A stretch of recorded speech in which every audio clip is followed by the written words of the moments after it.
"You're so mature for your age." They said it like it was a compliment. But it was really a warning sign. It starts quietly. No one notices at first. You're 7 years old, staring into the eyes of a parent who is falling apart. Maybe it's addiction. Maybe it's anger. Maybe it's just the hollow silence of someone too broken to show up. And without words, something ancient clicks in your small mind. If I don't hold everything together, no one will. This is how a child disappears. Not physically, but psychologically. They smile more. They cry less. They learn to read the room before they speak. They become the emotional thermostat of the household. They become small adults long before their minds are ready. And the world praises them for it. You're so mature. You're so responsible.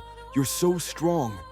But no one ever stops to ask, at what cost?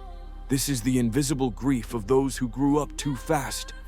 And today we're going deep inside the psychology of that child, because the effects don't vanish with age.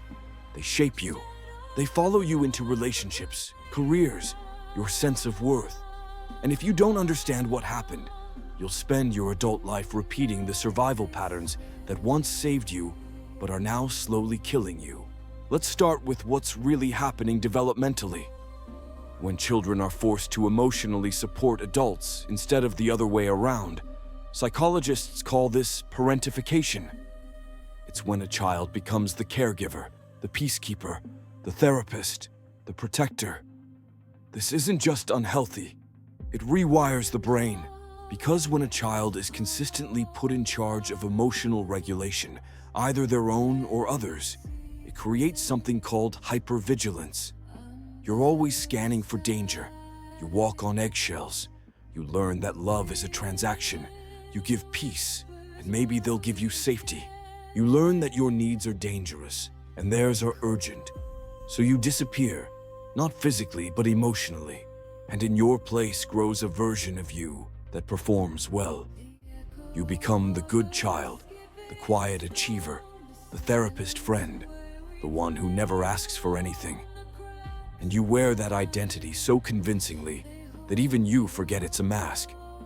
But deep down, something hurts. Something aches because the inner child you buried didn't die. They're still in there screaming silently. Why didn't anyone protect me? As you grow older, the symptoms become more complex. You might become hyper-independent. You refuse help, push people away, or never feel truly safe in love. You might feel numb during happy moments because joy feels unfamiliar, unearned, even dangerous. You might struggle to rest because productivity is the only way you've ever felt worthy. And worst of all, you might not even realize you're still stuck in survival mode. Because when dysfunction is normalized early, your nervous system accepts chaos as baseline. Stillness feels wrong. Peace feels suspicious. Love feels like a debt you'll have to repay. This is the psychology of a child forced to grow up too fast. It's not just sadness. It's a complex trauma that reshapes how you view the world, and more importantly, yourself.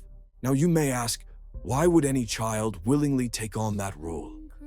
Because children will do anything for attachment, even abandon themselves. The choice is never conscious, it's biological. In the absence of safety, the child sacrifices authenticity for belonging. That's not weakness, that's intelligence, that's instinct. But the tragedy is this: what saved you then imprisons you now. So many of us are walking around as high-functioning adults with deeply neglected inner children pulling the strings. We overachieve to earn love. We stay silent to avoid abandonment. We take care of everyone, but secretly wish someone would just ask if we're okay.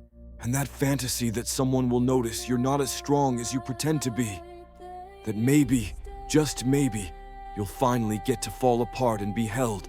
That is the unmet need, not of your adult self, but of the child who never got to be a child. The first step to healing isn't fixing, it's witnessing. Because until you validate what happened, you'll keep gaslighting yourself with thoughts like, "It wasn't that bad. Other people had it worse. I turned out fine." But fine is a mask too. And deep down, you know it. So, what happens to that child when they grow up? They become adults who never feel safe even in calm rooms. They become lovers who can't trust softness. They become givers who can't receive. They become the kind of people who apologize for crying, flinch at compliments, and confuse exhaustion with success. This is the cost of growing up too fast. Because if your childhood trained you to be strong at the expense of being soft, to be quiet instead of honest, to fix others while ignoring your own fractures, then what kind of adulthood do you inherit?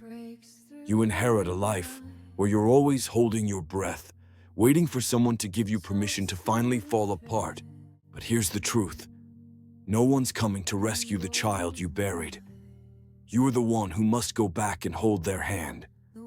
You are the one who must say what no one else ever said. You didn't deserve that. You were just a child. You get to rest now. This is the beginning of shadow work. Not fixing, not performing, not bypassing the pain with fake positivity, but turning toward the abandoned parts of yourself and saying, I see you now, I hear you now, and I'm not leaving. That is the repairing process. And it's brutal because it asks you to feel the grief you never had time to feel.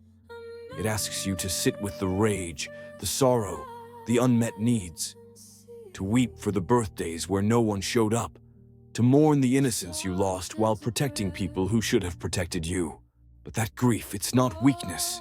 It's proof that you're healing, because what was once frozen is finally falling. Now let's talk about how this survival pattern shows up in adulthood, subtly, tragically, and often invisibly. You might become a therapist in all your friendships, but never let anyone truly see you.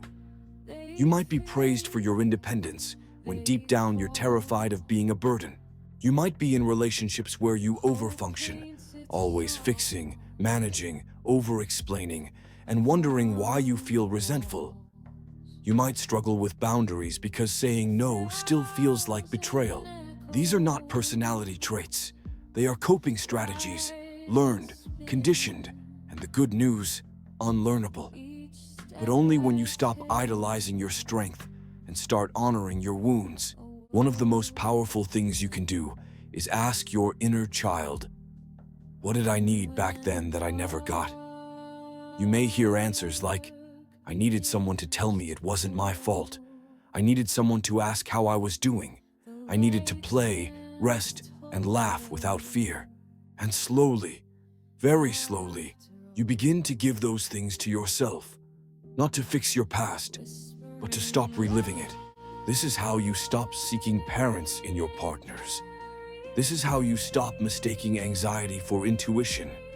This is how you stop running from the child you were and the self you're becoming. Carl Jung once said, there is no coming to consciousness without pain. People will do anything, no matter how absurd, to avoid facing their own soul. But shadow work demands that we face it. All of it. The neglected, the ashamed, the scared, the angry. Because healing isn't about becoming someone new. It's about remembering who you were before the world told you who to be. So if you're someone who grew up too fast, know this, your maturity was never the problem. The problem was that you had no choice. But now you do. You can choose softness. You can choose to rest. You can choose to stop managing everyone else's emotions and start honoring your own. And no, it won't happen overnight. There will be days you feel like a child again. Good, that's the point. Let that child come home. Let them cry. Let them play. Let them finally be seen because you're not broken. You're becoming whole. And maybe for the first time, you're finally growing up the right way. Not through pressure, not through fear, but through truth. You never had a childhood, but you still have a future. And this time, you get to write it.